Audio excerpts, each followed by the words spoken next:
kembali lagi sama Raffi. Dan hari ini Raffi kembali lagi tentunya dalam acara Ayo Kenal Unpad, mari mengenal Unpad lebih dekat.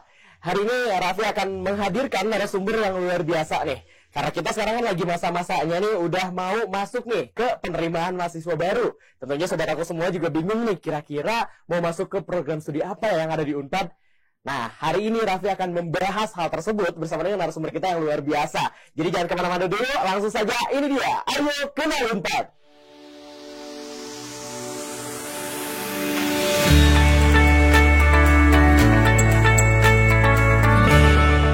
Hai sobat aku, kembali lagi sama Raffi. Dan hari ini seperti yang sudah Raffi sebutkan tadi, hari ini Raffi sudah bersama dengan Mbak Anggit Kusumawati. Halo Mbak Anggit, luar biasa Mbak Anggit ini dari Pusat Inovasi Psikologi Unpad ya. Sebagai apa Mbak Anggit? Ya, saya di sini berpraktik sebagai psikolog anak dan remaja, juga sebagai kepala divisi layanan di PIP Unpad. Oke, luar biasa, luar biasa. Salam kenal ya Mbak Anggit. Boleh saya hai juga dong sama sobat aku semua yang ada di rumah. Ya, halo sobat aku, dan senang bertemu di sini ya. Luar biasa. Ini Mbak Anggit ini juga merupakan seorang psikolog profesional ya Mbak ya. Jadi hari ini kita akan membahas mengenai minat dan bakat. Tentunya cocok banget ya sama seorang psikolog yang biasa nih, kan terkenal banget sama teman-teman SMA, SMP tuh pasti udah pada tahu psikotes ya biasanya, untuk mengetahui kira-kira di mana sih minat dan bakatnya gitu. Dan biasanya kan Mbak Anggit, wah udah jago banget gitu ya sobat aku ya. Jadi hari ini kita akan lebih mengenal nih terkait minat dan bakat tentunya ya. Gimana sih kira-kira minat dan bakat itu bisa nanti akhirnya mempengaruhi tentunya ya ke kehidupan kemahasiswaan nanti. Mungkin Mbak Anggit kira-kira ada yang mau disampaikan terlebih dahulu nih untuk teman-teman sobat aku semua nih. Oke, jadi tadi halo gitu ya sobat aku. Mungkin teman-teman sobat aku yang di sini ada yang sedang di sekolah menengah atas gitu ya, di kelas-kelas 3, kelas-kelas 2 SMA, sesuai dengan judul podcastnya nih, kalau tadi knowing yourself gitu ya, planning your future. Jadi kan pasti teman-teman ini seperti yang tadi Mas Raffi bilang, sedang dalam masa-masanya mungkin udah tahu nih, aku mau masuk mana ya, atau masih galau, pengen antara pilihan 1, pilihan 2, pilihan 3, sedang dihadapkan pada berbagai pilihan gitu ya. Unpad sendiri punya 12 fakultas dan lebih dari 20 prodi. Jadi banyak ya, dengan berbagai macam bidang. Itu pasti jadi yang bisa teman-teman sobat aku ini eksplorasi gitu ya, mau masuk kemana. Nah memang betul gitu ya Mas Raffi bicara tentang minat bakat. Biasanya kalau ketemu nih sama sobat aku yang ada di kelas 2 atau kelas 3 SMA, itu kadang-kadang bingung sebetulnya masuknya ke prodi yang mana ya gitu ya, masuknya ke jurusan apa ya, apakah ini tuh yang aku suka atau ini tuh yang aku sesuai sama diri saya. Nah itu mungkin yang akan dicari tahu. Oke, kita nanti akan bahas tentunya di hari ini gimana sih kira-kira akan untuk mengetahui ya minat dan bakat itu seperti apa, seperti itu ya Mbak Anggit ya. Dan luar biasa, kita akan tentu bahas lebih lanjut lagi tentunya hanya di Ayo Kenal Unpad, mari mengenal Unpad lebih dekat. Dan ngomong-ngomong tentang Ayo Kenal Unpad hari ini Mbak Anggit ya, ini juga cukup unik. Biasanya kita selalu punya di studio di rektorat gitu ya. Dan hari ini kita sedang ada di Pusat Inovasi Psikologi Unpad. Ini udah rumahnya Mbak Anggit ya, luar biasa. Saya berkunjung ya bersama dengan teman-teman semuanya, kita mendatangi langsung ya, luar biasa Mbak Anggit. Jadi kayak di sini udah suasananya udah psikologi banget gitu ya Mbak ya. Kayak gitu. Hari ini kita juga tadi bahas terkait ya tadi gitu, karena suka banyak orang gitu ya, teman-teman juga, saya juga dulu pernah di SMP, saya juga pernah di SMA gitu ya Mbak Anggit. Saya juga kayak mikir, kira-kira ini saya minatnya sebenarnya itu di mana sih gitu. Saya bakat sebenarnya itu di mana sih gitu. Sampai akhirnya saya sekarang ada di Fakultas Ilmu Komunikasi Unpad gitu ya Mbak Anggit. Padahal dulu saya adalah anak saintek Mbak. Gitu loh. Agak nah itu menarik ya, biasanya seperti itu Mbak Anggit ya. Saya juga dulu seorang anak saintek di sekolah menengah atas. Kemudian akhirnya baru kepikiran di akhir banget Mbak Anggit. Di akhir banget sekitar kelas 3 akhir lah, saya baru mikir kayaknya saya memang suka untuk komunikasi gitu ya Mbak gitu ya. Sampai akhirnya memutuskan untuk masuk ke Vkom Unpad. Nah ini juga menjadi hal yang akan kita bahas tentunya ya. Untuk hari ini, Ayo Kenal Unpad hari ini dengan tema tentunya Knowing Yourself, Planning for Your Future. Luar biasa Mbak Anggit, kira-kira ada yang ingin sampaikan? Iya, memang sekarang gitu ya, kalau melihat di data statistik dari Badan Pusat Statistik di tahun 2016 gitu ya, siswa-siswa kelas 3 SMA yang akan masuk ke perguruan tinggi itu jumlahnya 6,1 juta. 6,1 juta. Di tahun 2021, saya belum cek nih kalau 2022 ya, itu menjadi 8,9 juta. menaik 30% ya, hampir 30%. Hampir 30%. Jadi betul kebutuhan itu pasti jadi sesuatu yang penting untuk sekarang para siswa-siswi yang ada di jenjang sekolah menengah atas untuk mencari tahu masuk ke perguruan tinggi yang mana. Karena bicara tentang mencari jurusan, mencari program studi seperti yang tadi Mas Raffi bilang, tadinya pengen A, terus di akhir-akhir pengennya B. Itu memang sebuah perjalanan ya, kalau saya bilang proses. Kadang-kadang kita taunya keputusan akhir nih, jurusan mana yang kita tuju, tapi sebetulnya itu proses. Karena mencari program studi, kalau saya bilang itu sesuatu yang menyenangkan, tapi juga menantang. Kenapa? Karena ketika nanti kita memilih yang sesuai nih, mantap, yakin betul, dengan segala konsekuensi yang sudah kita cari tahu, baik itu berkaitan dengan diri atau dengan program yang akan kita tuju, itu proses tadi studi di mahasiswanya juga lebih smooth rata-rata. Mas Raffi sekarang gimana masuk di Vkom? Sesuai happy, sesuai minat, sesuai bakat gitu? Iya, bersyukur. Ya. Karena kan pasti ya, setiap orang kan pasti ada kelebihan kekurangan ya. Setiap program studi juga pasti ada yang disukai, yang kurang disukai. Dan itu yang harus mungkin disadari juga ya oleh teman-teman SMA ketika akhirnya kita masuk ke sebuah program studi. Walaupun gitu ya, walaupun kita emang pengen banget, tapi pasti biasanya ada sih 1-2 mata kuliah yang mungkin agak kayaknya kurang gitu ya. Atau susah gitu ya. Jadi kalau misalkan teman-teman sobat aku semua nih kira-kira pengen yang kayak 100% pas banget tuh emang agak sulit ya, Bang gitu ya. Gitu. Karena pasti akan selalu ada pelajaran-pelajaran ataupun juga mata kuliah yang memang itu menjadi wajib untuk dipelajari, dan kadang yang wajib itu yang kadang suka kita, aduh, kenapa sih harus tetap belajar ini gitu ya, kayak gitu. Iya, ada curhatan dikit tadinya ya. Seperti itu. Kitanya gitu, nggak 100%. Tapi betul tadi dari proses yang mencari, perjalanan kita mencari itu memang sebetulnya intinya 2 sebetulnya. Intinya 2, yaitu yang pertama kita mengidentifikasi dan menelusuri bakat dan minat ya. Kalau sobat aku mungkin kenanya minat dan bakat dari diri kita sendiri itu seperti apa, yang pertama itu. Dan yang kedua kita mengeksplorasi tujuan atau program studi yang ingin kita cari. Intinya itu sebetulnya. Jadi pertanyaannya sekarang sobat aku bisa tanya-tanya nih sama diri sendiri, apakah aku sudah knowing yourself? Apakah aku sudah kenal dengan diri aku? Nah, itu dulu. Yang kedua next adalah mencari atau mengeksplorasi tujuan prodi yang akan dituju. Nanti baru kita lihat kesesuaiannya. Gitu. Berarti memang yang paling penting tuh kita tahu dulu ya. Betul. Kita itu orangnya seperti apa gitu. Kita tuh orangnya sukanya di bidang apa sih gitu. Kita akhirnya dari situ kita bisa eksplorasi seperti itu ya, Mbak. Nah, yang jadi pertanyaan, orang suka nanya, saya tuh sukanya apa sih sebenarnya gitu. Aku tuh bisanya apa sih, minatku di mana sih gitu. Mbak, untuk cara menemukannya gimana? Jadi mungkin bicara tentang minat bakat ya, bakat itu mungkin kita bisa istilahnya itu lebih ke potensi. Jadi kita kenali apa-apa yang ada dalam diri kita. Nah, karena kita bicaranya dalam term psikologi, jadi tentu saja bicaranya potensi psikologi gitu ya. Biasanya potensi psikologi ini mencakup beberapa aspek, sobat aku dan Mas Raffi. Yang pertama itu yang berkaitan dengan kemampuan berpikir. Nah, kalau ini tuh kadang-kadang kita bisa kenalinnya gini. Kalau di sekolah nih, lebih senang pelajaran yang berhubungannya dengan kata-kata, yang belajarnya tuh mengingat atau menghafal, atau yang kayak tadi saintek, matematika, fisika, kimia. Nah, itu biasanya erat kaitannya dengan profil kemampuan berpikir. Itu yang pertama. Lalu yang kedua, aspek lain dalam potensi atau bakat adalah motivasi. Motivasi itu kita perlu kenali nih, apa-apa aja ya yang bisa bikin kita semangat belajar. Karena pasti sobat aku punya cara belajar masing-masing yang mungkin ada yang senangnya di tempat rame sama teman-teman, bukan mabar ya, tapi bukan mabar ya, atau bukan jadi gosip nih sama sesama bestie, tapi belajarnya tuh rame-rame atau nyelesain tugasnya dengan cara kerja kelompok, atau biasanya yang berdua sama pacarnya. Nah bener ya. Iya, kalau bener ngerjain tugas ya.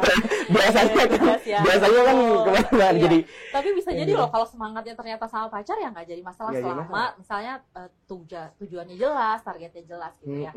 Nah, lalu yang ketiga, jadi apa yang membuat kita semangat gitu ya, kita tuh punya target atau enggak.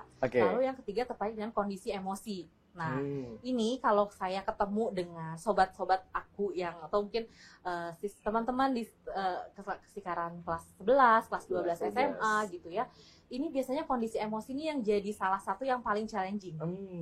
Pasti lagi, masih ingat nggak dulu kelas 2 SMA, 3 SMA tuh lagi galau-galaunya. Satu sisi pengen belajar, satu sisi pengen main gitu ya. Nah ini juga perlu kita kenali. Jadi kita tuh biasanya kalau ada mungkin sesuatu yang bikin mudah marah atau bikin seneng, bikin sedih itu seperti apa? Itu juga kita kenali. Itu bagian dari bakat atau potensi psikologis. Gitu. Nah, di luar potensi, tadi di luar bakat, tentu saja ada minat. Nah, minat ini biasanya bidang-bidang atau activity yang kita sukai. Betul. Jadi kita juga udah bisa mulai nih, kalau tadi pertanyaannya Mas Raffi, gimana cara kita tahu? Bisa jadi pertama, kita juga telusuri nih ke diri sendiri. Kita bisa tanya-tanya kayak tadi. Saya tuh mata pelajaran yang paling saya suka apa sih? Atau mata pelajaran yang paling sering dapat nilai bagus.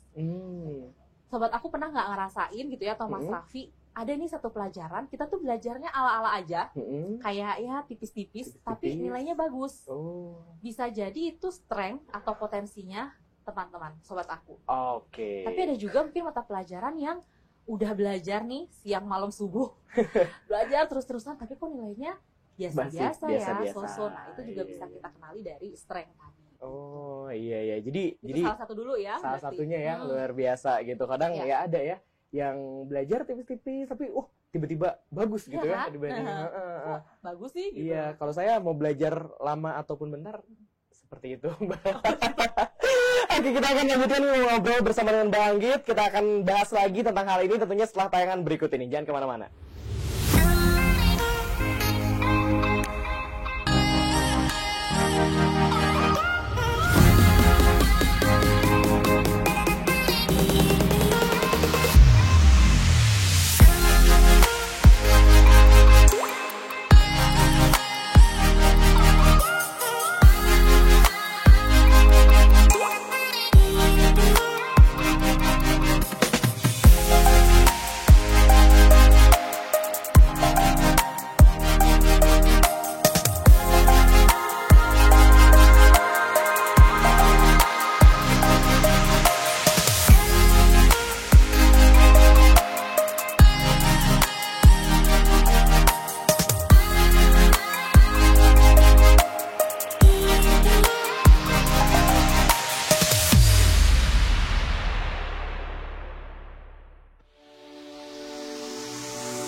Kembali lagi sama Raffi dan masih di Pusat Inovasi Psikologi Unpad tentunya nih bersama dengan Bang Anggit. Masih ada Bang Anggit, kita tadi seru ya pendahuluan lah ya, masih pendahuluan terkait pencarian minat dan bakat ini seperti apa gitu ya Bang Anggit. Akhirnya juga tadi bagaimana kondisi kelas 11, kelas 12 SMA tuh yang mungkin ya tadi emosinya juga sedang labil gitu ya, satu sisi pengen main, satu sisi pengen belajar, satu sisi pengen pacaran tapi belum punya gitu kan, itu bikin ini curhat ya, hashtag curhat ya. Biasa pengalaman kayak gitu. Tapi akhirnya bingung gitu kan, kayak aduh kita harus gimana gitu kan akhirnya. Tapi Mbak Anggit sendiri kira-kira punya tips nggak sih untuk mengelola emosi itu gitu ya, supaya ya berbagai emosi itu tuh bisa kita salurkan mungkin secara dengan baik atau enggak, seenggaknya kita manajemen lah gitu. Kita manage emosi tersebut supaya tidak mengganggu proses kita belajar. Kira-kira ada tipsnya nggak Mbak Anggit? Nah sebetulnya tipsnya gitu ya, kita tuh bisa meluangkan waktu sejenak untuk mengamati keseharian kita. Karena kan tadi, pertama ini kita akan cari taunya tentang potensi dulu ya, potensi dan minat. Jadi kembali lagi ke kenali itu, maksudnya ketika kita tahu cara belajar kita tuh gimana, lingkungan apa yang bisa membuat kita nyaman belajar, misalnya gitu. Atau kira-kira aktivitas apa ini berkaitan dengan minat.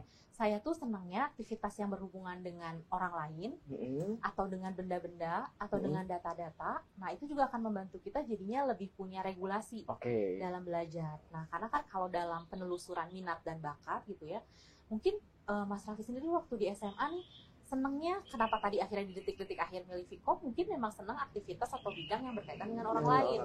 Nah, jadi silakan sobat aku juga mulai mengamati ke diri sendiri nih. Mulai secara mungkin lihat rutinitas saya tuh, apa yang bikin saya semangat tuh seperti apa, bagaimana sih sebetulnya kalau saya belajar tuh lebih dengan strategi yang seperti apa gitu ya. Itu bisa mulai cari tahu gitu ya. Jadi dengan mencari tadi minat, potensi gitu ya, itu bisa banget sebetulnya kita jadi punya gambaran awal deh gitu. Iya. tentang diri kita gitu. Luar biasa. Nah ini yang akhirnya orang-orang tadi banyak sekali bertanya gitu ya, kayak ya seperti apa sih, gimana sih gitu kan. Akhirnya kita cara mencarinya tadi udah dijelaskan juga oleh Mbak Anggit. Seperti itu teman-teman, kita mulai yang pertama coba lihat gitu ya, aktivitas kita apa sih yang kita sukai gitu ya. Kita sukanya tuh ngapain sih gitu, apakah hitung-hitungan gitu, karena walaupun hitung-hitungan ini banyak orang yang tidak suka, tapi ada aja gitu ya Mbak Anggit ya, dia emang suka menghitung gitu. Saya suka nih untuk ngotret ini saya suka gini-gini, dan itu mungkin yang akhirnya dikatakan sebagai minat gitu Mbak Anggit ya. Seperti itu, luar biasa Mbak Anggit. Nah, mungkin kalau misalnya kita berbicara mengenai minat dan bakat Mbak Anggit ya, akhirnya sebagai anak-anak SMA, mungkin teman-teman semua yang sekarang ada di tingkat sekolah menengah atas, seperti itu Mbak Anggit, sobat aku semua yang ingin masuk ke Unpad gitu Mbak Anggit, mungkin secara general nih Mbak Anggit, punya nggak sih tips and trick gitu ya, kira-kira untuk memilih program studi yang ada di Unpad gitu, atau program studi yang istilahnya ya cocok gitu untuk mereka. Kira-kira ada tips and trick dalam memilih hal itu nggak Mbak Anggit? Nah biasanya sih nanti sobat aku juga ya bisa membuat semacam, kalau kita mungkin kenanya SWOT ya, strength, weakness gitu ya. Tadi kan dari kenali dirinya. Nah Unpad sendiri tadi punya 12 fakultas dan banyak sekali program studi. Jadi sobat-sobat aku ini bisa mencari informasi-informasi nih.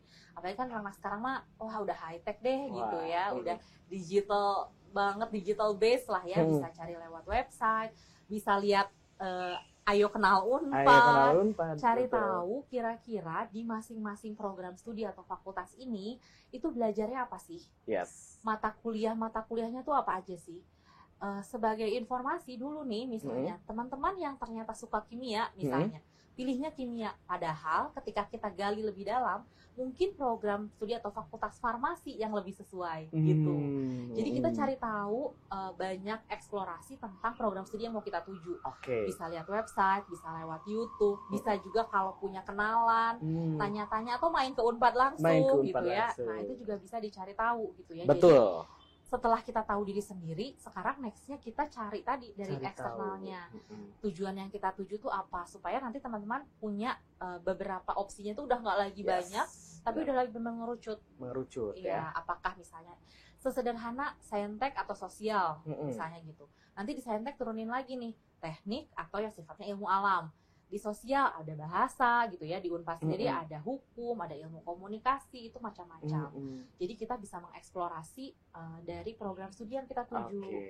Jadi bisa bikin, kalau saya sih selalu mungkin mengajak gitu ya ke klien-klien, ke sobat aku gitu, kita bisa bikin ini semacam tabel informasi.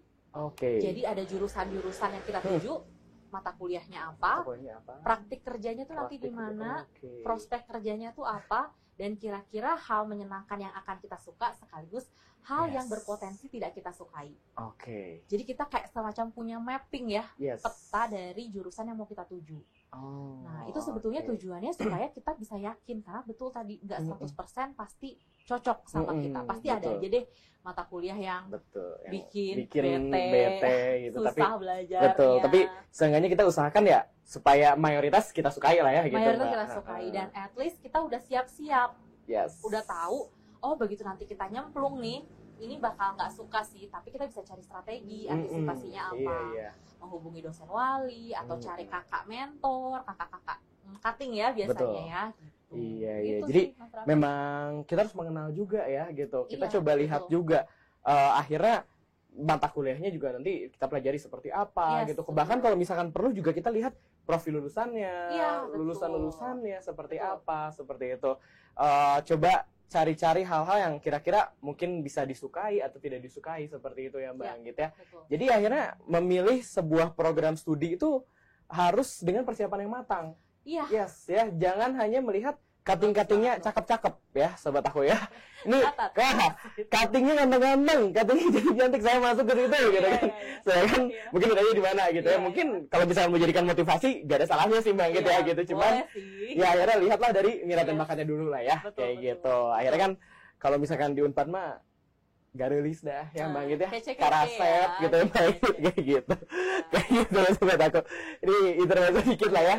Ini ada cerita juga nih Mbak Raffi. Jadi sempatnya ketika kita ketemu klien yang lagi cari minat bakat gitu ya, bisa jadi mungkin yang pertama kali memancing sobat aku buat tertarik tuh lokasi kampusnya. Lokasi kampus. Ternyata kampusnya cakep banget gitu ya, fasilitas kampusnya nggak jadi masalah. Yang penting kita telusuri lagi nih dalam-dalamannya tadi.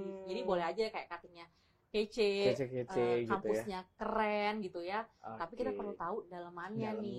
Yes, gitu. Sedikit. Kadang orang tuh mencari juga sih Mbak Anggit. Kadang orang mencari, tapi tuh kadang hanya sampai sebatas terluarnya aja gitu loh Mbak Anggit. Iya, perifer ya, yang atas-atas. Yang atas gitu. Sedangkan yang justru yang harusnya penting gitu ya, yang bisa lebih mendalam gitu. Karena kan kalau misalkan dilihat dari secara luaran gitu ya, istilahnya itu kan secara general gitu Mbak Anggit ya, akan lebih baik tentunya kita udah tahu minat dan bakat dan kita benar-benar secara mendalam gitu ya. Sampai tadi makanya kira-kira mata kuliahnya kita akan belajar apa aja seperti itu, dan mata kuliah apa aja tuh kita juga lihat gitu, kira-kira kalau misalkan mata kuliah A, kira-kira apa aja sih yang akan dilakukan, apa aja sih yang akan dipelajari, seperti itu Mbak Anggit ya. Gitu. Kemudian lihat juga dari profil lulusan gitu ya, karena banyak yang akhirnya tertipu gitu Mbak Anggit ya. Gitu ya? Iya, kayak ada beberapa teman-teman dari Raffi juga gitu ya, masuk ke prodi misalkan, dan baru mengetahui profil lulusannya itu adalah ketika sudah masuk gitu. Ternyata tidak cocok gitu ya. Tapi kan ya mau gimana, jalani saja. Betul. Gitu ya Mbak Anggit ya. Gitu. Mbak Anggit, luar biasa kita kalau misalnya tadi berbicara mengenai kehidupan perkuliahan gitu ya Mbak Anggit ya. Kita udah tahu minat dan bakat. Kita udah tahu juga nih Mbak Anggit mau masuk ke yang mana gitu ya. Kita udah yakin banget gitu ya Mbak Anggit, kita udah searching, tapi ini banyak banget ditanyakan Mbak Anggit. Gimana kalau orang tua tidak merestui? Nah, kira-kira gimana Mbak Anggit nih? Betul. Jadi selain diri kita sendiri, kita juga tidak terlepas dari support system, support lingkungan di sekitar kita yang pastinya mendukung kita. Salah satunya orang tua. Betul sekali gitu ya. Kadang-kadang mungkin beberapa pengalaman, misalnya orang tua kita sudah punya profesi tertentu nih, dan dengan pengalaman yang dimiliki kayaknya profesi ini bagus nih untuk dilanjutkan oleh anaknya. Jadi itu yang dipesankan, nanti kamu ikutnya ini nih gitu ya gitu. Nah sebetulnya nanti memang selain tadi kita mengenali diri gitu ya, kita juga bisa sebetulnya berdiskusi dengan profesional. Profesional seperti psikolog misalnya gitu ya, dari pengalaman-pengalaman saya bisa berdiskusi untuk mendapatkan data objektif atau untuk mendapat gambaran. Sebetulnya kan bisa aja kadang-kadang nih ketika kita ngomong orang tua, tapi aku tuh sukanya ini. Terus orang tua kadang-kadang mungkin ragu juga, ini beneran sukanya sesaat karena ajakan bestie atau pengen satu kampus sama pacar gitu. Orang tua kan kadang-kadang ragu. Nah jadi memang kita perlu punya gambaran objektif gitu. Nah gambaran objektif ini tadi ya untuk memotret atau untuk melihat secara secara objektifnya atau sebetulnya memang apa sih karakteristik dan potensi yang dimiliki gitu. Sehingga dari proses itu bisa dilakukan diskusi. Gitu. Jadi kalau keywordnya sih kayak jurusannya Mas Raffi ya, komunikasi. Orang tua juga perlu diyakinkan setelah kitanya mantap, tadi kayak kata Mas Raffi, kita tahu betul kita sukanya apa, jurusan yang kita tuju mau apa. Untuk meyakinkan orang tua, kita juga perlu berdiskusi atau menyampaikan, mengkomunikasikan gitu ya.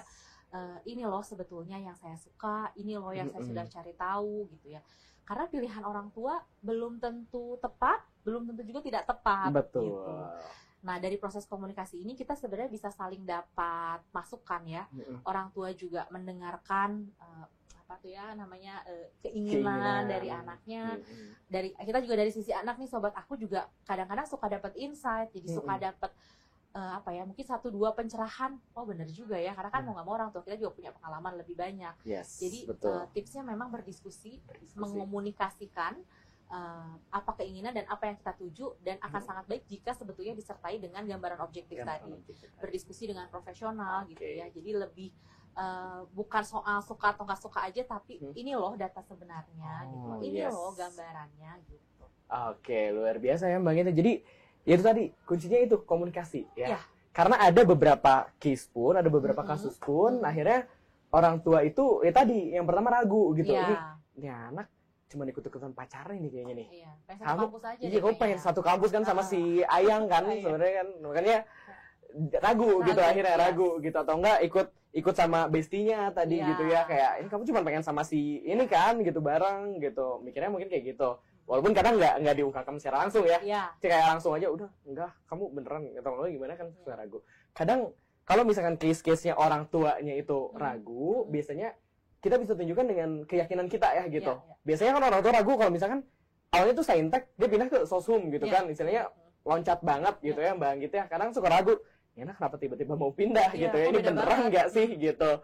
Akhirnya orang tuh suka bingung gitu. Nah biasanya kita tunjukkan gitu, kira-kira kita seserius apa sih gitu ya Mbak Anggit ya.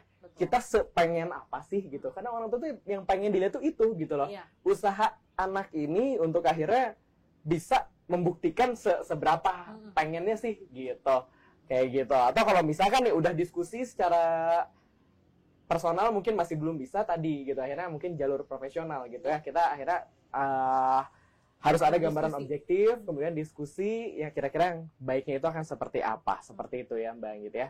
Seperti itu. Oke, luar biasa, tadi kita sudah membahas juga, jangan kemana-mana sobat aku semuanya, kita akan next tentunya pembahasan yang semakin menarik lagi Mbak Anggit ya, hanya di Ayo Kenal Unpad. Mari mengenal Unpad lebih dekat.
Masih sama Raffi di sini, dan Raffi juga masih ada di Pusat Inovasi Psikologi Unpad. Masih bersama juga dengan Mbak Anggit. Luar biasa tadi kita pembahasannya ya, sangat insightful tentunya untuk teman-teman, untuk sobat aku semua yang ada di rumah tentunya nih, atau dimanapun sobat aku berada ya. Dan dari tadi kita ngobrol-ngobrol Mbak Anggit ya, aku jadi menemukan sebuah fakta unik Mbak Anggit ya. Iya.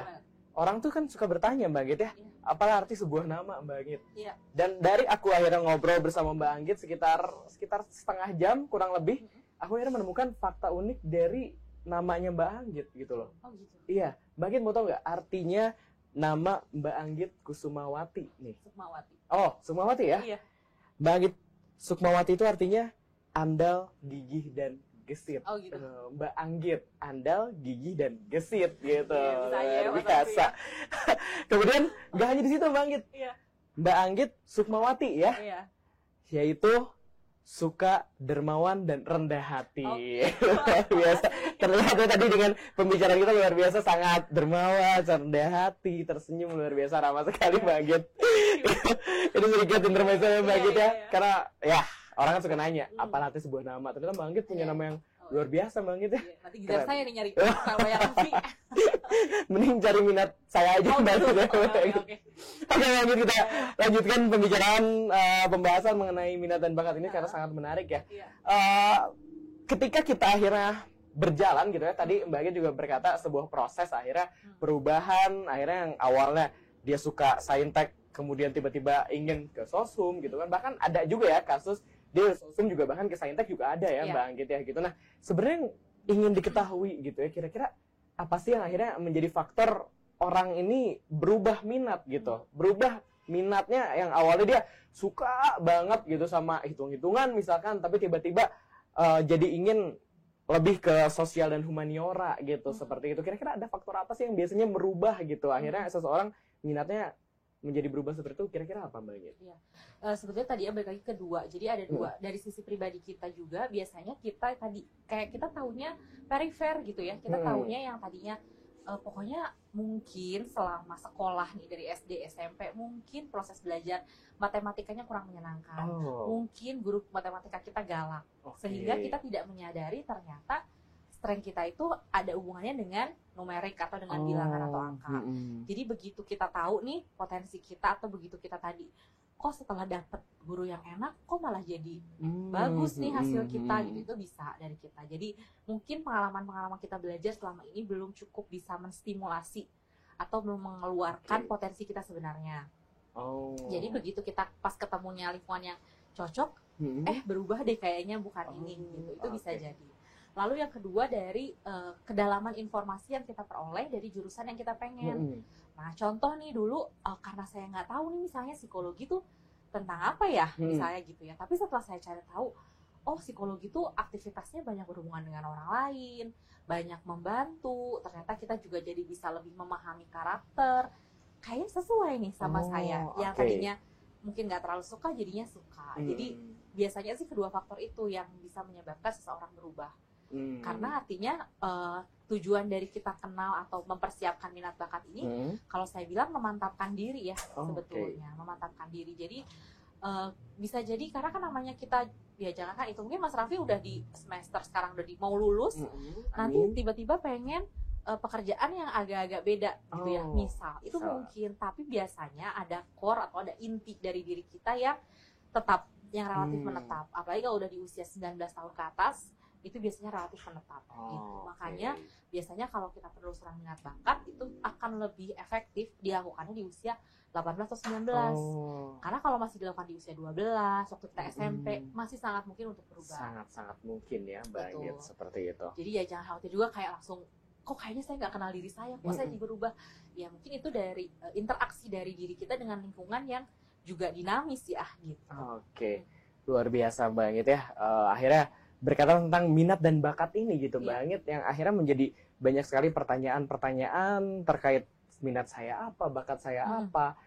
Kemudian juga orang suka bertanya Mbak Anggit, lalu pengaruhnya minat dan bakat ini dalam dunia perkuliahan nantinya gitu ya Mbak Anggit. Jadi mungkin sobat aku semua nih akhirnya sudah masuk ke prodi yang diinginkan, amin gitu ya Mbak Anggit. Kemudian akhirnya berpengaruh apa sih? Apa sih pengaruhnya dari minat dan bakat ini dalam kesuksesan atau kehidupan perkuliahan kita? Seperti apa Mbak Anggit? Ini pertanyaannya bagus banget ya. Jadi kayak kita tadi bahas minat bakat tuh sebenarnya apa sih nanti pengaruhnya gitu ya. Jadi kalau saya mengibaratkan mungkin ini tuh seperti kita menemukan situasi yang cukup sesuai gitu ya. Nggak 100% sesuai tapi cukup sesuai.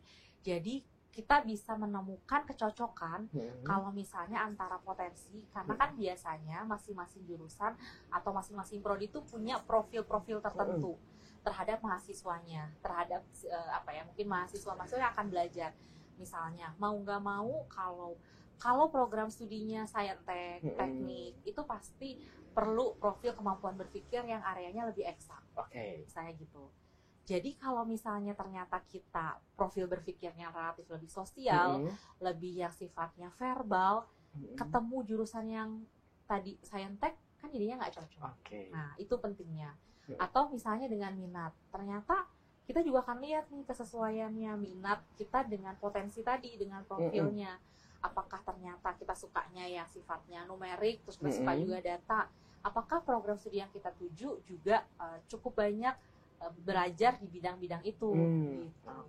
Nah, itu sih sebetulnya yang kenapa jadi penting, karena kita jadi bisa menemukan situasi yang relatif sesuai, relatif sesuai gitu. Jadi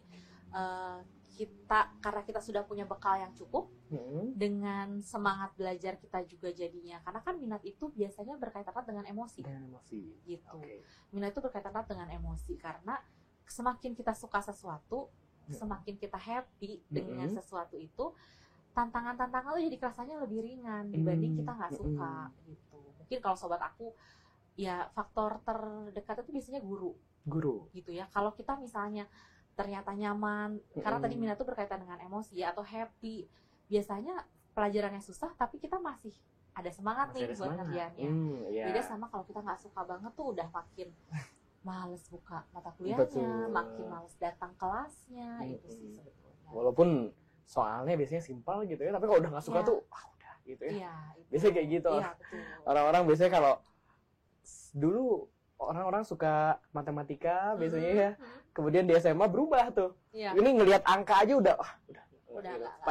Padahal juga mungkin itu soal ya mungkin tingkat SMA tapi masih biasa aja gitu ya. Tapi orang karena mindset gitu, karena mungkin ya tadi minat dan emosi gitu ya, istilahnya berhubungan emosi kayak udah nggak mau angka gitu ya, akhirnya seperti itu. Memengaruhi banget sih sebetulnya minat itu. Kenapa istilahnya bukan hanya bakat atau bukan hanya minat, karena kan diri kita tuh integrasi dari keduanya. Jadi kalau kita udah tahu puzzle-nya, ketemu kepingan lain di kampus kita nanti tuh jadinya klop, matching gitu.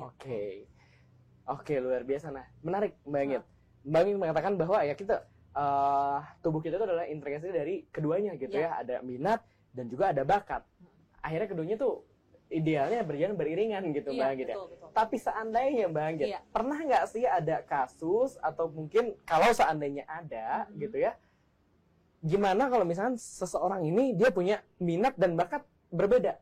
Istilahnya dia minatnya dalam hal istilahnya dia pengen katakanlah jadi dokter gitu. Dia sangat berminat untuk jadi dokter. Tapi bakatnya berkata, kamu anak sosial dan humaniora misalkan kayak gitu. Kamu anaknya sosial banget gitu. Kira-kira gimana Mbak Anggit kalau seperti ini? Nah, yang pertama kali saya lakukan ketika ada seseorang yang bilang saya minatnya dari dokter, tapi ternyata secara profil atau potensi anaknya saintek banget misalnya gitu ya. Atau misalnya bukan anaknya angka banget. Saya bisa bertanya biasanya, apa yang kamu minati dari dokter ini? Biasanya yang kelihatan adalah iya soalnya dokter nolong orang nih. Nah, ketika kita tanya lagi lebih lanjut, jadi kira-kira kalau di kedokteran itu belajarnya berapa tahun ya? Tahu nggak mata kuliahnya apa aja? Tahu nggak nanti praktek kerjanya seperti apa? Nah, jadi biasanya kita telusuri dulu apakah betul yang dikatakan minat itu adalah minat. Karena minat sendiri itu memang ada penelusurannya gitu ya, biasanya tanpa kita sadari, jadi kita bisa mengerucutkan, oh ternyata minat kita bidangnya itu yang itu gitu. Jadi memang perlu dipastikan betul dulu apakah yang dikatakan minat itu betul-betul minat. Karena pada dasarnya biasanya ketika seseorang punya potensi dan minat itu biasanya tidak berbeda jauh atau align. Gitu. Karena kita kan satu kesatuan nih. Jadi kalau misalnya ada tarik-tarikan ya kemungkinannya belum terlalu banyak mengeksplorasi mungkin, atau minat yang dimaksud baru sekedar suka atau baru sekedar tahu tentang permukaannya aja. Iya, berarti itu akhirnya yang penting ya. Kalau misalkan merasa kayak kenapa ya minat saya kok beda sama bakat, atau enggak bakat saya beda sama minat, jangan khawatir dulu, tapi kenali lagi kira-kira apakah benar gitu kalau misalnya kita tuh benar-benar minat gitu Mbak Anggit ya. Oke, menarik. Karena ya tadi Mbak Anggit seperti katakan, kadang hanya baru suka gitu ya, belum yang benar-benar sangat-sangat tertarik banget mungkin seperti itu ya, secara dikatakan seperti itu Mbak Anggit. Mbak Anggit, kalau misalkan kita berbicara juga nih Mbak Anggit terkait kehidupan perkuliahan gitu ya. kegiatan akademis gitu ya, akademik. Kan akan ada juga nih kegiatan kita non akademik tentunya, seperti organisasi, pengembangan soft skill, seperti itu Mbak Anggit ya, yang dimana juga kalau misalkan saya melihatnya itu menjadi hal yang penting ya Mbak Anggit, tapi mungkin dari pandangan Mbak Anggit sebagai seorang psikolog gitu Mbak Anggit ya, kira-kira apakah memang sepenting itu untuk seseorang bisa mempelajari soft skill gitu di dunia perkuliahan nanti? Karena kan ada juga yang akhirnya minat dan bakatnya tuh bukan dalam bidang akademik gitu Mbak Anggit ya, tapi ada juga yang mungkin dia memang sukanya terhadap public speaking, mungkin ya, ada dia yang sukanya dalam hal-hal lain seperti itu. Kira-kira menurut Mbak Anggit sebagai seorang psikolog memandang hal tersebut seperti apa? Iya, kalau dikatakan penting ya, karena tidak terlepas dari, kan potensi psikologi itu ada tadi aspeknya emosi dan sosial. Nah, mostly dengan kita mengikuti kegiatan di luar yang sifatnya pengembangan diri, kegiatan organisasi, interaksi dengan teman-teman gitu ya, itu biasanya juga membantu kita untuk menstimulasi, meningkatkan aspek-aspek emosi dan sosial kita gitu. Jadi kalau dikatakan penting, saya juga penting. Tapi kalau misalnya sobat aku juga jangan khawatir kalau ternyata aku tuh punya minat tapi ternyata nggak jago-jago banget. Nah, kita bisa lagi mengenali strength dan weakness kita. Mungkin tidak harus semua selalu excellent dalam semua aspek, tapi kita kadang-kadang punya profil gitu. Jadi kalau dikatakan penting dan dengan kita tahu sebetulnya kayak diri kita tuh seperti apa, kita juga jadi bisa mungkin memilah mana yang akan jadi prioritas, mana yang akan jadi kita tuh sukanya mungkin akademik kita ya yang penting ini, tapi saya punya ini, boleh-boleh aja sih, nggak apa-apa gitu. Karena kan kalau saya tuh pikirnya kesuksesan seseorang itu tidak ada standarnya, bakunya ya. Yang menentukan itu yang penting potensi dan minat yang kita punya itu terstimulasi, teroptimalisasi gitu. Oke, menarik. Jadi akhirnya itu mungkin kembali kepada diri kita masing-masing juga, seperti itu Mbak Anggit ya. Betul. Seperti itu. Oke, luar biasa Mbak Anggit. Terkait kita berbicara mengenai kehidupan perkuliahan, kemudian juga kehidupan akhirnya masa kedepannya nanti setelah perkuliahan juga kan kita akan mengikuti berbagai macam tantangan lain ya, tantangan-tantangan baru seperti itu Mbak Anggit. Kemudian juga Mbak Anggit juga kan tadi sempat berkata bahwa ya kehidupan kita ini ya di kuliah juga akan diawali tentunya dari minat dan bakat juga seperti itu. Bagaimana kita akhirnya menjalani itu akan berbeda antara mengikutinya dengan minat dan bakat ataupun juga tidak gitu mengikuti minat dan bakat, atau banyak mungkin case-nya yang ikut-ikutan kalau misalnya kita katakan seperti itu. Kita akan bahas beberapa hal yang banyak sekali ditanyakan yang sudah sempat masuk ke Instagram ataupun juga media sosialnya Universitas Pajajaran terkait minat dan bakat. Namun setelah tayangan yang satu ini, tetap di Ayo Kenal Unpad, mari mengenal Unpad lebih dekat.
Kembali lagi masih bersama Raffi dan juga Mbak Anggit ya di Pusat Inovasi Psikologi Unpad. Nah, tadi kita sudah berbicara ya terkait minat dan bakat, kehidupan perkuliahan, seperti itu Mbak Anggit ya, luar biasa.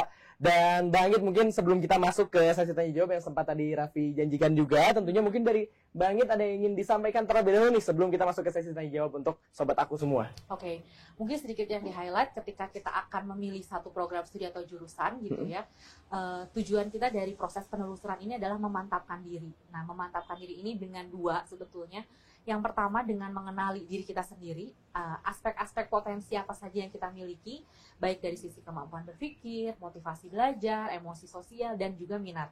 Jadi minat dan bakat itu penting. Lalu yang kedua, mengeksplorasi tujuan program studi atau jurusan yang akan kita inginkan gitu ya. Jadi dengan melihat kesesuaiannya antara potensi, minat, bakat dengan program studi yang ingin kita tuju, itu akan membantu kita, membantu sobat aku untuk menjalani proses pencarian ini gitu ya. Yang menyenangkan sekaligus juga menantang supaya bisa lebih mantap memilih jurusan yang nantinya akan dituju. Gitu, luar biasa seperti itu ya. Dan ya tadi akhirnya berbicara tentang minat dan bakat ini menjadi banyak sekali pertanyaan yang bikin galau biasanya ya Mbak Anggit ya. Bikin galau kayak aduh akhirnya harus masuk ke prodi apa gitu. Akhirnya harus minatnya beneran gak sih? Karena kan kuliah 4 tahun rata-rata ya program sarjana gitu. Kira-kira kuat nggak ya gitu. Karena kan suka orang akhirnya berpikir seperti itu Bang gitu ya. Dan di Instagram Universitas Pajajaran juga dan media sosial lainnya juga sudah banyak yang bertanya terkait minat dan bakat ini. Mungkin Raffi akan coba ambil beberapa pertanyaan ya Mbak Anggit yang selama ini sering masuk nih Mbak Anggit terkait dengan minat dan bakat seperti itu. Ini ada yang sempat bertanya juga seperti ini Mbak Anggit. Kira-kira kita mengenal konsep kepribadian itu ada introvert dan extrovert Mbak Anggit ya. Apakah kepribadian extrovert dan introvert itu akan memengaruhi minat dan bakat kita? Kemudian pengaruhnya dalam dunia perkuliahan nanti seperti apa Mbak Anggit? Nah ini juga pertanyaan udah canggih nih ya sobat aku tuh berarti udah mulai terpapar banyak informasi tentang kepribadian gitu ya sampai introvert dan extrovert. Dibilang mempengaruhi, yes pasti akan mempengaruhi. Karena sebagai satu diri gitu ya, sebagai keserta yang terintegrasi, kepribadian ini tadi biasanya ada di area motivasi belajar, relasi, emosi yang akan mempengaruhi. Misalnya kita tuh akan lebih termotivasi dengan kondisi-kondisi seperti apa gitu. Jadi kalau dibilang berpengaruh, ya berpengaruh gitu ya. Nah cuman kalau saya sih mungkin titip pesan juga, kadang-kadang kan memang sekarang tuh informasi tuh banyak banget. Jadi sobat aku bisa memastikan kalau misalnya informasi tersebut tepat. Jadi kadang-kadang kita kayak ngejudge sendiri introvert atau extrovert ya gitu ya. Jadi memberikan label yang mungkin menjadi membatasi. Nah, hati-hati dengan itu. Hati-hati ya. Iya, karena yang namanya introvert atau extrovert ini mungkin memang ada klasifikasinya, tapi tergantung juga nih konteks penggunaannya seperti apa. Jadi apabila dikatakan mempengaruhi, sebenarnya mempengaruhi ya. Tapi akhirnya hati-hati juga, jangan sampai akhirnya jadi membatasi ya. Jangan akhirnya kita ngejudge sendiri, kemudian akhirnya ya itu yang akhirnya membatasi gitu. Kayaknya saya nggak bisa untuk bergaul gitu misalkan. Kadang kan suka banyak berpikir seperti itu ya. Padahal kalau misalkan kita berkata konsep ekstrovert dan introvert yang sebenarnya kan tidak hanya sebatas antara pergaulan seperti tidak itu ya. Sehitam putih itu. Banyak case-nya gitu. Jadi kayak karena sudah merasa saya introvert nih, jadi saya nggak bisa deh aktivitas yang sama orang lain misalnya gitu. Kayaknya program studi saya udah pasti deh yang berhubungannya sama komputer aja, sama data. Begitu di kampus juga saya nggak mau ikut organisasi sih, saya sih introvert banget. Nah itu yang hati-hati karena betul, karena introvert juga bukan artinya tidak bisa berelasi, tapi memang ada situasi mungkin yang perlu diperhatikan gitu. Yes, itu ya. Jadi itu yang harus diperhatikan tentunya oleh sobat aku ya. Untuk kemudian pertanyaan selanjutnya juga yang banyak ditanyakan. Ada yang sempat menanyakan juga bagaimana katanya Mbak Anggit sebagai seorang psikolog pasti udah biasa dong untuk menilai psikotes seperti itu ya, sudah ahli lah. Kemudian ada yang bertanya bagaimana tips mengerjakan soal TPS katanya, skolastik yang mirip-mirip kalau misalnya kita katakan ya dengan tes psikotes seperti itu. Kira-kira ada tips nggak sih Mbak? Nah, memang mungkin ini sekalian nih kesempatan yang baik gitu ya buat sobat aku. Jadi sebetulnya kadang psikotes itu suka disamakan dengan tes-tes kemampuan akademik atau misalnya kayak kita ujian di sekolah. Nah, bedanya kalau ujian kita kan memang perlu belajar. Kita perlu baca, kita perlu pahami materinya, tahu rumusnya. Nah, kalau yang berkaitan dengan psikotes itu sebenarnya tipsnya adalah mempersiapkan diri seoptimal dan sefit mungkin pada saat akan psikotes. Kenapa? Karena kan udah banyak nih ya, nggak bohong, misalnya udah banyak nih beredar buku-buku, latihan-latihan psikotes. Nah, hati-hati ketika sobat aku mengikuti apa ya namanya tips atau latihan psikotes, buku-buku psikotes, nanti kepribadiannya bukan kepribadian sobat aku loh. Jadinya kepribadian buku. Kepribadian atau buku. kepribadian orang yang ngajarin psikotes. Gitu. Jadi sebetulnya kalau ikut psikotes tuh memang tipsnya be yourself. Oke. Ya, jadi kayak be yourself. Jadi silahkan respon gitu ya, silahkan berikan jawaban, respon sesuai dengan yang ingin kita jawab sebenar-benarnya dari diri kita, tanpa berpikir terlalu panjang, tanpa apa ya, mungkin karena tidak ada yang benar dan salah dalam psikotes itu. Memang ada sih mungkin beberapa tes-tes yang sifatnya objektif ya, seperti tes kecerdasan ada benar salah, tapi untuk tes kepribadian itu biasanya tidak ada benar dan salah. Betul, ya? Karena itu sifatnya profil, tiap orang punya karakteristik keunikan. Jadi justru yang perlu ditampilkan adalah sebenar-benarnya diri kita tuh seperti apa gitu. Termasuk kayak mungkin persiapan teknis seperti jangan tidur malam-malam. Biasanya sobat-sobat aku nih chatting, telepon, tidurnya malam, besok psikotes itu tidak optimal. Tidak optimal. Jadi tidurnya harus cukup, sarapan dulu, dan silahkan respon sesuai dengan yang ingin direspon oleh diri kita sebenarnya. Betul. Jadi karena kadang-kadang tuh ada yang pengen ikut psikotes tuh kadang-kadang kan pengen diterima ya pasti ya, pengen diterima. Tapi kalau saya sih kadang-kadang ceritanya yang paling penting itu adalah kesejahteraan diri teman-teman dulu loh.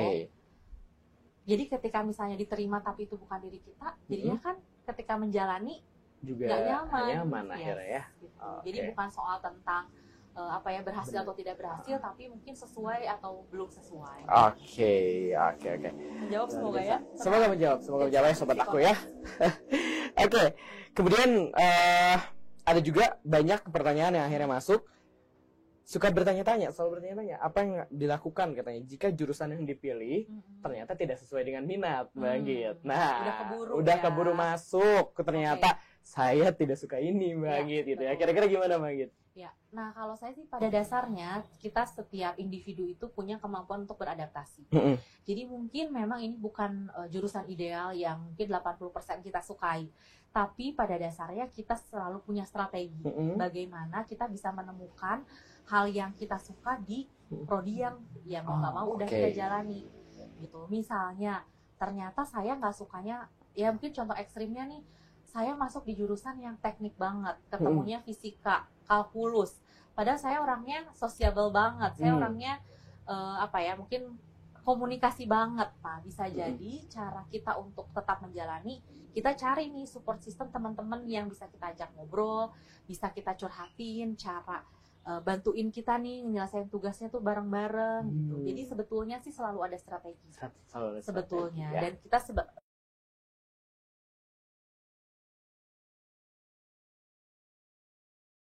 saya sih percaya sebagai individu tuh kita punya kemampuan adaptasi yang luar biasa gitu. Jadi sebetulnya tinggal kita bukan tinggal ya, pasti itu juga berat sih buat sobat aku kalau udah salah gitu ya. Tapi kita sama-sama petakan, jangan khawatir untuk minta bantuan entah itu dosen, orang tua, teman-teman ketika kita merasa kesulitan.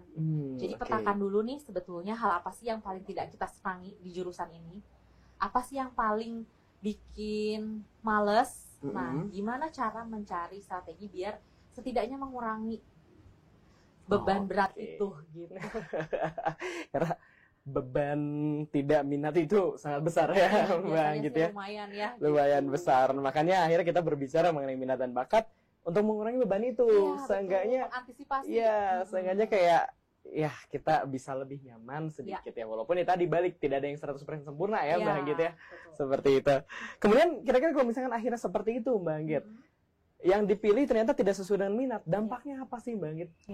Ya biasanya sih kita karena mungkin responnya orang-orang beda-beda juga ya. Ada misalnya ketika tidak nyaman jadinya menghindar, nggak masuk kelas, atau udah keburu males, ya udah ditinggalin aja misalnya gitu. Atau misalnya memilih coba yang lain misalnya gitu, itu juga mungkin sih gitu. Tapi ya saya tadi selalu bilang ini bukan akhir dari segalanya.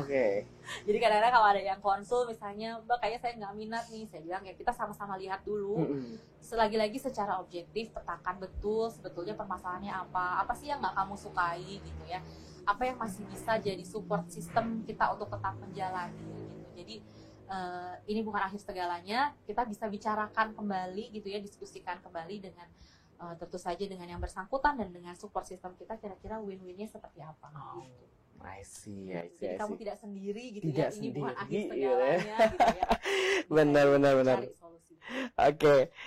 Luar biasa menarik. Berbicara tentang minat dan bakat juga, ada banyak juga pertanyaan yang masuk. Ini lebih bertanya ke pendapat sih Mbak Anggit katanya. Kalau misalkan ada kasus nih, beberapa mahasiswa memilih program studi bukan karena minat, tapi dia tuh lebih lihat ke peluang kerjanya yang lebih prospektif katanya gitu. Sebagai psikolog Mbak Anggit, pendapatnya?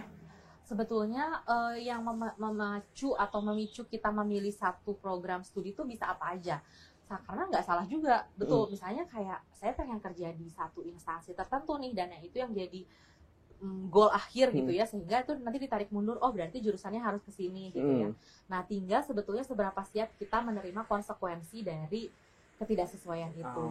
Bisa jadi biar walaupun badai apapun yang menghadang, misalnya pokoknya saya kerjanya nanti mau jadi di instansi ini nih gitu ya. Tapi saya tahu nih ternyata nanti setelah kita kenali diri, kenali minat bakat, dan kenali juga jurusannya, ini tuh nggak aku banget gitu. Ya selama kita memang berkomitmen, siap dengan konsekuensinya, ya jalani saja gitu. Lebih ke situ sih. Nggak apa-apa juga, yang penting kita siap sih. Kita siap ya gitu. Dengan segala beratnya itu ya, dengan badai, segala gambarannya luar biasa ya. Itu tadi akhirnya kembali ke kita memilih suatu program studi kan tidak hanya berdasarkan minat saja, tapi melihat mungkin prospeknya seperti apa dan lain-lain. Tapi ya kesimpulannya adalah kita harus siap gitu untuk menerima segala konsekuensinya seperti itu. Karena orang yang sudah sesuai dengan minat dan bakatnya saja kadang suka masih ngerasa berat gitu ya. Apalagi kalau seandainya tidak sesuai dengan minat dan bakat, seperti itu. Bukan tidak mungkin gitu ya, tapi tantangannya lebih besar seperti itu. Tidak mungkin. Oke. Kemudian yang bertanya juga, kira-kira ada nggak sih Mbak Anggit tolak ukur nih, tolak ukur sebuah program studi yang dipilih itu sesuai dengan minat dan bakat, itu tuh dilihat dari apa sih gitu? Ya, bicara tentang jadi indikator mungkin ya, apakah ini udah sesuai atau enggak gitu ya. Jadi biasanya sih kita dengan mencari kesamaan antara minat bakat kita dengan jurusan program studi yang akan kita cari, itu bisa jadi kan tadi kayak kita pernah bahas di segmen sebelumnya ya, kita bisa bikin tabel nih. Ketika ternyata banyak irisannya antara minat bakat kita dengan jurusan, itu bisa jadi salah satu indikator cocok nih kayaknya. Tapi kalau ternyata banyak di luar irisannya, ya bisa jadi itu kayaknya kurang sesuai nih gitu. Jadi dari seberapa banyak sih sebetulnya irisan ya, kalau saya bilangnya antara ini minat dan bakat kita ini dengan jurusan studi kan pasti ada gininya nih. Nah, seberapa banyak sih irisan yang kita bisa isi gitu. Oke, luar biasa. Ya, menarik sih Mbak Anggit ya, berkaitan dengan tadi kita berbicara banyak sekali ya, udah hampir 1 jam gitu kita berbicara mengenai minat dan bakat seperti itu Mbak Anggit ya. Tapi banyak juga yang nggak tahu Mbak Anggit. Gimana kalau akhirnya kita harus kemana sih untuk berdiskusi mengenai minat dan bakat ini? Kita harus datangin siapa sih kalau misalkan mau diskusi tentang minat dan bakat ini gitu? Kira-kira Pusat Inovasi Psikologi Unpad apakah bisa untuk akhirnya memfasilitasi pertanyaan-pertanyaan tersebut, memberikan bimbingan ataupun konsultasi dan hal-hal lainnya Mbak Anggit? Bisa karena PIP Unpad ini merupakan satuan usaha di bawah Unpad juga yang memberikan layanan psikologi pada masyarakat umum. Salah satu servicesnya, layanannya itu juga berkaitan dengan penelusuran minat bakat. Jadi nanti prosesnya yang dilakukan tadi ya, kita mendapatkan gambaran objektif, artinya biasanya dengan tes psikologi gitu ya. Tapi tidak hanya berhenti di tes, sobat aku atau nanti teman-teman yang mendapatkan layanan ini juga berdiskusi atau berkonsultasi dengan psikolognya gitu. Karena kan biasanya mungkin kita agak bingung juga ya kalau dengan hasilnya sudah pasti gimana nih sebetulnya hasilnya. Nah, itu akan dibantu proses interpretasinya, dibantu proses konsultasinya. Jadi teman-teman juga bisa sekalian sharing, psikolognya akan menyampaikan gitu ya. Jadi ini nih sebetulnya yang jadi strength, jadi weakness, potensinya seperti apa, minatnya seperti apa. Nah, teman-teman juga boleh sangat boleh menceritakan sebetulnya aku tuh gimana. Nah, dari situlah nanti kita akan lihat kesesuaiannya antara potensi, minat bakat dengan jurusan yang dituju. Jadi dari layanan itu sebetulnya akan bisa dibantu ya sama psikolognya untuk memantapkan diri. Benar. Jadi jangan khawatir Mbak Angida kalau misalkan bingung terkait minat dan bakat, harus datang kemana? Langsung saja datang ke Pusat Inovasi Psikologi Unpad. Alamatnya Mbak Angid? Di Jalan Insinyur Juanda nomor 438B di Dago. Dago ya.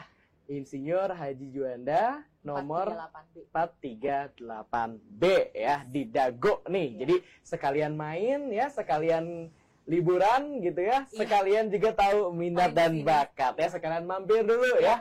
Untuk call center atau mungkin ada yang bisa dihubungi? Boleh, nanti sebetulnya PIP Unpad sendiri punya media-media sosial yang juga biasanya terlink sama Unpad gitu ya. Ada Instagramnya @pipunpad, ada juga websitenya pipunpad.ac.unpad.ac.id. Ada juga beberapa nomor helpdesk yang kalau sobat aku perlu bisa langsung klik dari website atau Instagram.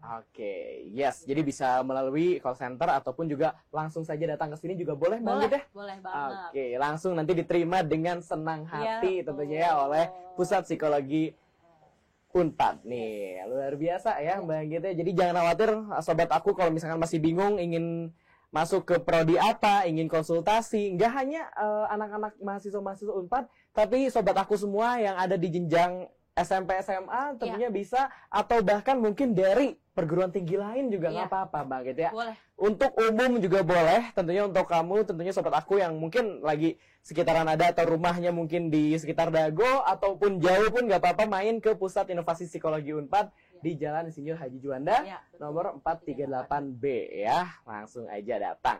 Bangit, setelah tadi kita berbicara banyak sekali mengenai minat dan bakat, mungkin boleh dikasih closing statement nih untuk sobat aku semua terkait minat dan bakat ini. Boleh Bangit?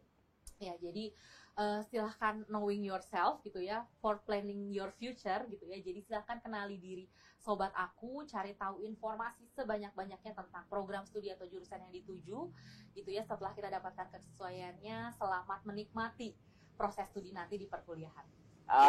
Luar biasa, boleh tepuk tangan dulu sobat aku ya. Luar biasa, terima kasih Mbak Anggit atas ilmunya, atas sharingnya, luar biasa. Semoga sobat aku semua bisa terbantu tentunya ya dengan hasil diskusi kita bersama dengan Mbak Anggit. Dan kalau misalkan masih kurang cukup diskusinya, langsung hubungi saja tentunya ya Pusat Inovasi Psikologi Unpad atau datang langsung ke Jalan Insinyur Haji Juanda nomor 438B di Dago. Sekalian main, boleh sekalian banyak juga sini kafe-kafe mau nongkrong ya. Yes, benar sekali Mbak Anggit.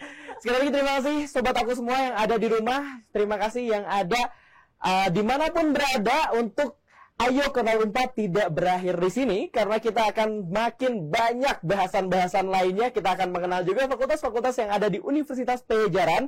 Kita akan mengenal sistem seleksi dari Unpad juga seperti apa, tentunya hanya di Ayo Kenal Unpad. Untuk kamu juga yang ketinggalan beberapa video-video dari Ayo Kenal Unpad sebelumnya, boleh langsung cek saja di YouTube-nya Unpad. Dan jangan lupa untuk follow Instagram Universitas Pajajaran untuk mendapatkan informasi-informasi lebih lanjut lainnya.